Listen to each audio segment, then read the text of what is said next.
Hey, I see you brought your hiking boots. Let's walk up to the lion property and check on our horizontal hives.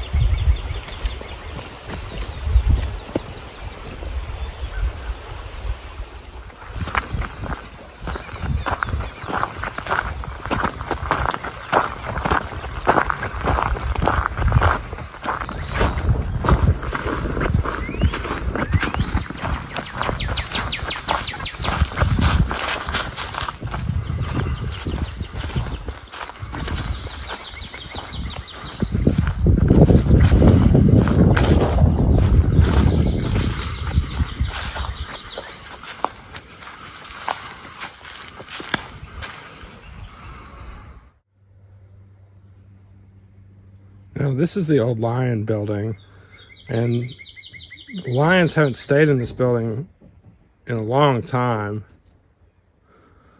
But as you can see, there's definitely a colony of honeybees living here in the side wall. And they're doing pretty good. They've been here pretty much the whole time we've lived here. These bees have been here, so, you know, they've switched out a few colonies, but yeah, there's usually a colony here throughout every year. And they look like they're doing fine.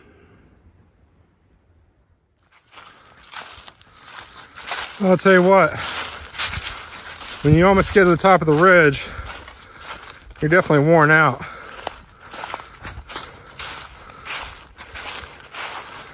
I'm sure you watching are just as tired as I am actually doing it.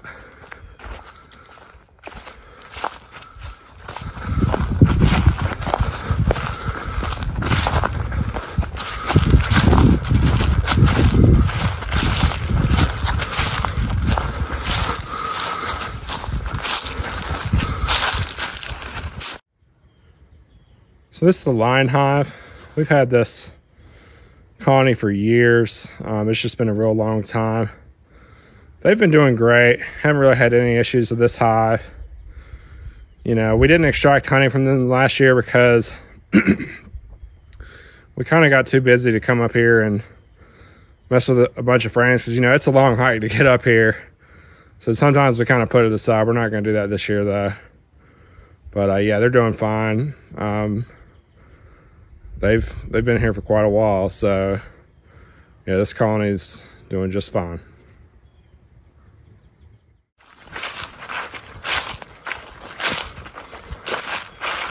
I can see the hive. I don't know if you can see it. There it is. Doesn't look like it's been knocked over, so that's good.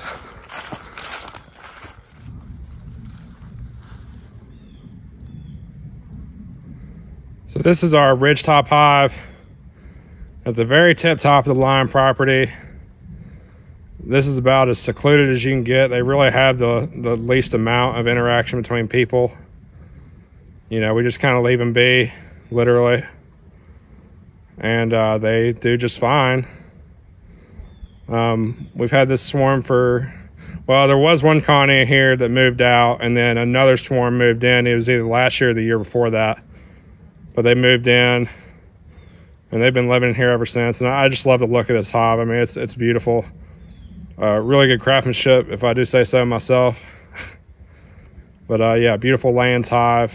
And of course, the gable roof makes it look really good. But yeah, these bees are doing good. Happy to see they're still active.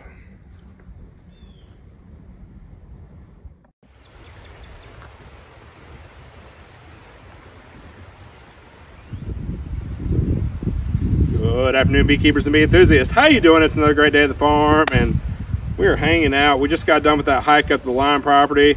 That's always really good exercise, and it definitely wears me out every time. But we saw our Lands hives up there. They were doing good.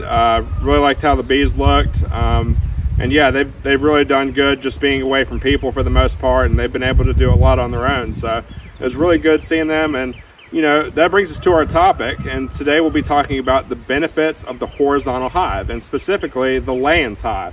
So we've used the Lands hive for 5 years now, and we've seen a lot of success with it.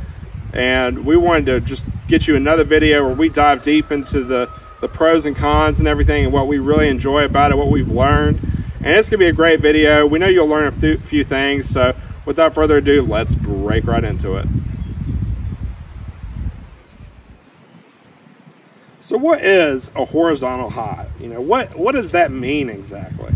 Well, we know with Langstroth style hives that most beekeepers across the US use, if any time someone wants to add space to their beehives and give their bees more room to make honey or, you know, more brood or whatever, they will stack boxes on top of each other and they expand their hives vertically. So most Langstroth style hives are a vertical type of hive where if you want to expand, you stack boxes one on top of each other. Now, a horizontal hive is a hive that will expand horizontally. So instead of stacking boxes one on top of each other, what we do is we add frames on the inside and increase the space on the inside as the colony grows larger. So this is a lot different than Langstroth style beekeeping. And the one thing I want to point out, and of course, if you use Langstroth hives, I'm not hating on you. It's just we've really come to like the Lands hive. But the benefit of the horizontal hive is you do a lot less physical labor with your beehives. So anytime, and I've seen people stack Langstroth hives 6 feet tall, anytime they want to get to the very bottom into their brood chamber, they have to move all of those deeps and mediums and whatnot. And it's a lot of work. And I'm going to tell you right now, if you got a big bee yard and you're going through a lot of colonies, you're going to work pretty decently throughout the day. But with the horizontal hive, we don't have to worry about stacking and removing supers or anything like that. We have access to the entire hive the moment we open the top. I'm going to show you the inside of it here in a little bit, but I just want you to understand when we talk about horizontal hives, we say the hive is expanding horizontally. It's not, you're not adding boxes one on top of each other. You know, there's no box that's going to go on top of this beautiful gable roof, you know, really top quality. But in any case, if we're expanding horizontally, then we have a horizontal hive. Now, one thing I want to talk about before I show you the inside of the hive and show you the different dynamics of it is if you look on the outside, as you can see, our entrance is pretty small, all right? This is the only entrance we have. We do have another entrance over here, but we keep it closed most of the time. But throughout the year, the bees will use this entrance. And it is our opinion that if you have a hive with a little bit smaller of an entrance, it's easier for bees to defend.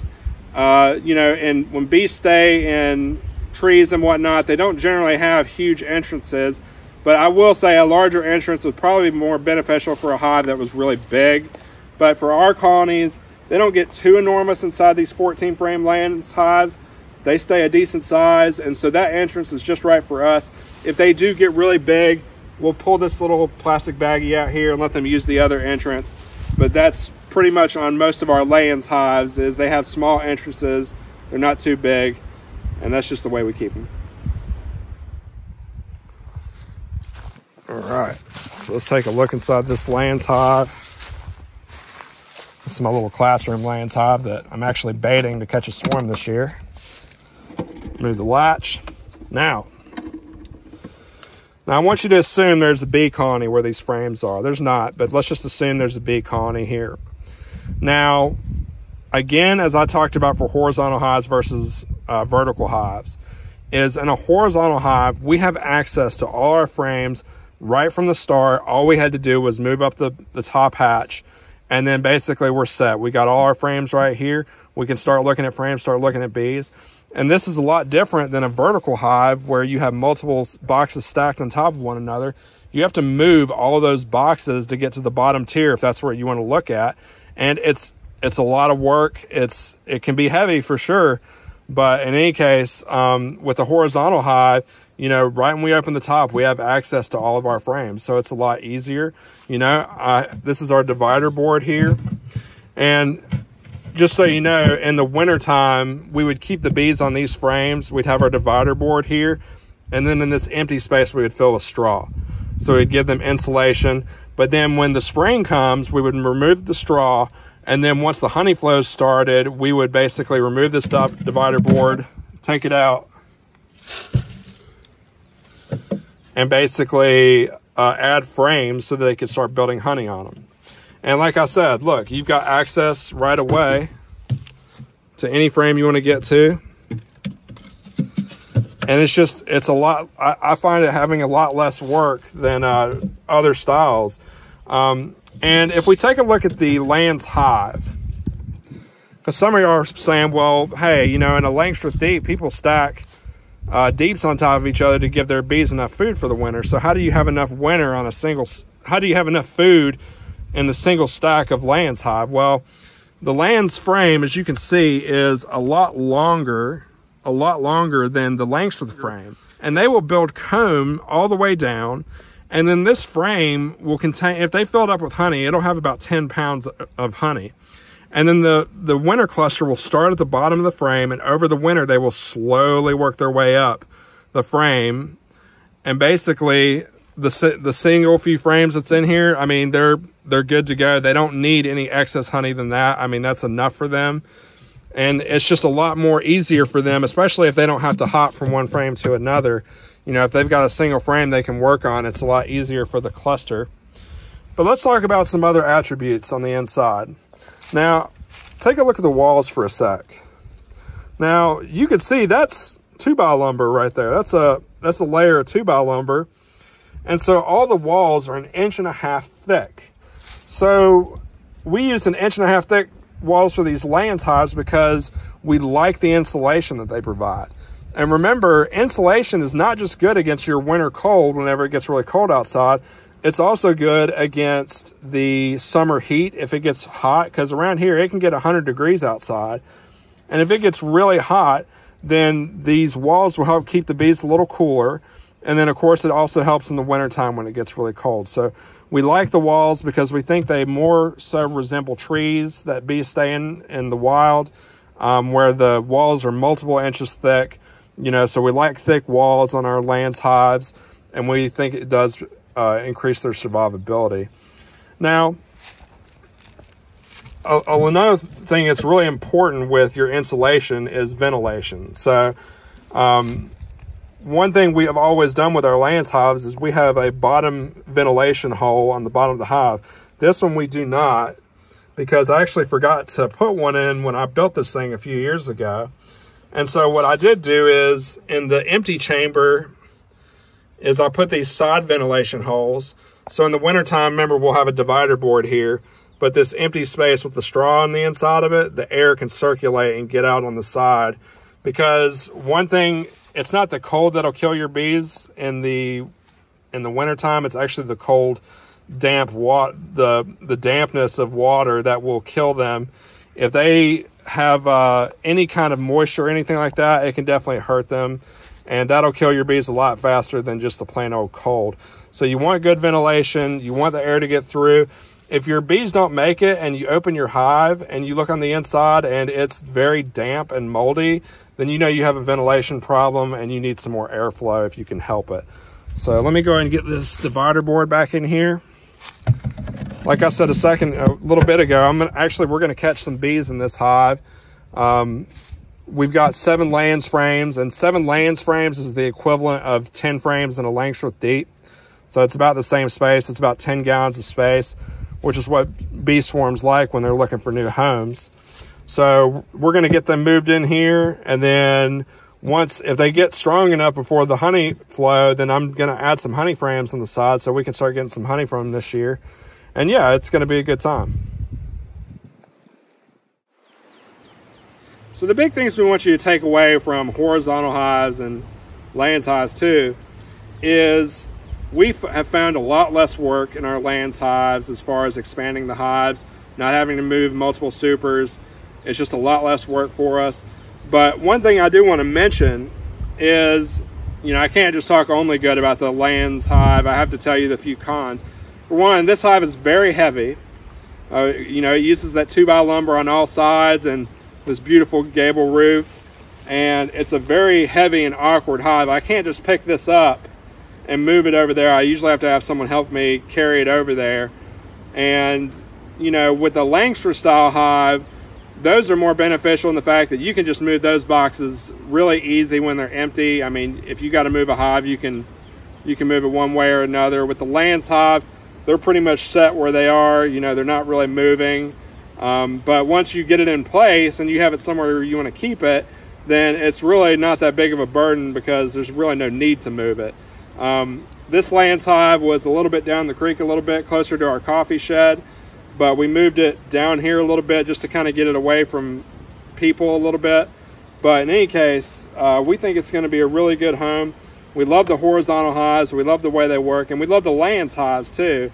And I would recommend Lands hives for anybody. I mean, they got good insulation, they're easy to use, you know, the bees really do well on the inside of them. And you know, when I made that video, my first benefits of the horizontal hive video 5 years ago, I didn't know how the hive was going to do. I was just basically saying what I had read about the benefits and whatnot. But now that we've used it for 5 years, I could say without a doubt that this hive works, and I recommend it for anybody, whether you're in the cold or the hot. It's a good hive system, and it's been working for us for very many years now, and we're never going to go away from it. So but that about wraps it up for our benefits of the horizontal hive video. We hope you enjoyed this video, and yeah, go check it out and leave us a message in the comments. Tell us what you think, and until next time, we'll see you soon.